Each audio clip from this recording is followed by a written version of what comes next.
Samantala mga kapamilya, mga kaserbisyo, isang nagdudumaling balita. Nagbitiw na sa pwesto bilang kalihim ng Department of Public Works and Highways si Secretary Manuel Bonoan.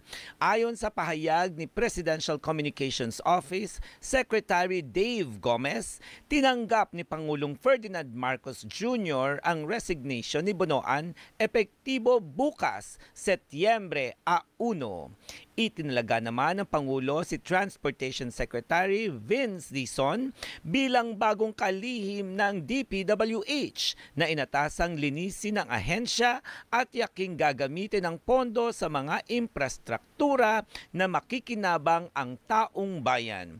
Nauna nang nanindigan si Bonoan na hindi siya magbibitiw sa pwesto sa harap ng issue sa maanomalyang flood control projects sa bansa.